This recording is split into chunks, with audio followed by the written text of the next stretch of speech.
Standing on one of the largest coal mines in the world. 30% of all the coal that's ever been mined in this country is laying around in mountains like this, silt banks and silt ponds. A blight on our environment, an unusable source of energy, and an embarrassment to the coal mining industry. We can't use it because it won't burn. It doesn't burn because it's too wet.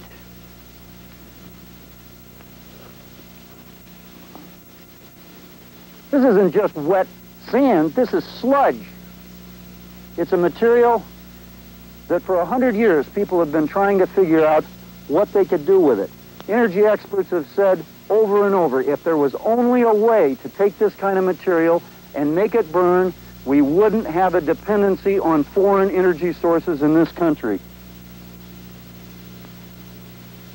We now have a way to make this material burn in such a way that it is low sulfur, clean energy, and a fraction the cost of taking coal out of the ground or pumping oil out of the ground.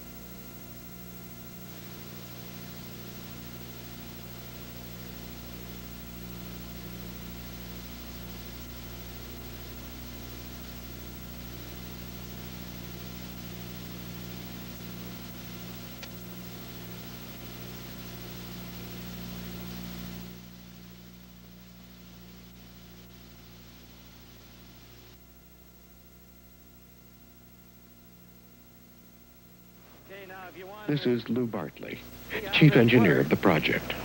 Here's our feedstock material here it comes in from the fines ponds up in Pennsylvania. Comes in, a lot of it pretty wet. And here's some of it that's come in, and you can actually make balls, or balls are made out of it as it's rolled. And here's some of the material after we've run it through. Now, when you look at anthracite fines and you take it right here from this wet material that you can actually make a ball to this dry material like this that is in one hand probably 18 to 22%, and over here I imagine we're 1 to 3%. This is absolutely phenomenal. How do you get rid of the moisture? We run through the system here, and as we dump it into the screener, we're taking out the rocks and sticks and all the deleterious material that makes it hard to handle. Our front-end loaders, they'll bring it over and they dump it into these hoppers here. Then from these hoppers, it goes out on the belt and it goes into one of the LPS systems and starts the real drying process on it.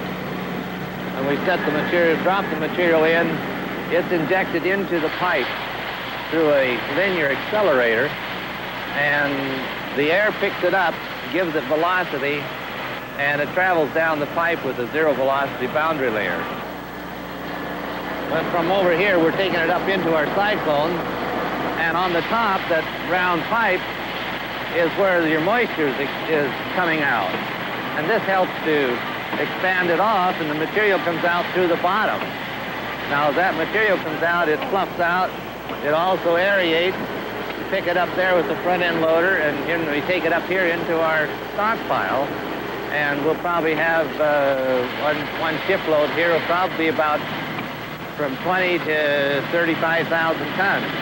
And there you are. It just falls right through your fingers, just like sand through a time clock. Now, here what we've done, we've taken this material from over here like out of a swamp originally, and because they've had the water pumped in there and it's handled and processed, hauled and so forth, and here you're taking it down just like getting it down to sand in a desert. And now if that isn't absolute a miracle, I don't know what is, but that's beautiful just to look at that. See how that blows away?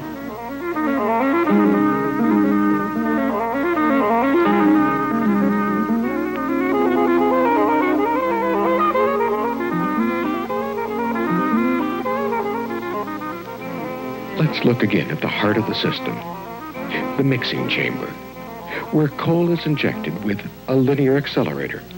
and meets high-velocity air, at the same time forming a zero-velocity boundary layer. This allows diamond-hard, wet anthracite to travel through plastic pipe at speeds exceeding 90 miles an hour, without abrasions to the walls of the pipe, and at the same time drying the coal and separating the useless ash from valuable low-sulfur coal. This simple diagram explains it. As the coal is fed in, air from two sides thrusts it forward, forming a high-speed air channel, indicated in blue, protected by a low-speed air cushion, indicated in yellow. Less dense material, residues, ash, get caught in the low-speed barrier and separate during the process. So not only does the water separate during this process, so does the ash. Here's the material traveling through a clear plastic section of pipe, photographed in extremely slow motion. Notice how each particle travels in its own air pocket, and the denser coal travels down the middle. You can actually see the separation.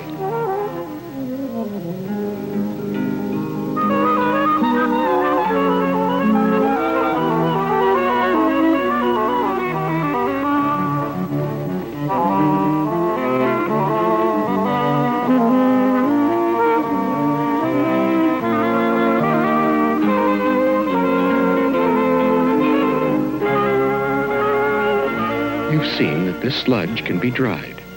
But for this material to be usable for Bob Gow's operation, it must be cleaned and it must be crushed. Here's Keith Castile, an authority on coal classification and separation. What you have here before you right now is one of the most unique methods of classifying, separating, and cleaning coal that I've ever seen in the coal mining industry in my life. I've been in coal mining for the past 20 years, and I've worked with processing for many years with Island Creek Coal Company and some of the big ones.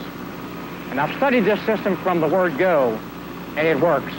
In the past, methods of being able to capture this fine powder was not available without spending millions of dollars, and then it wasn't successful.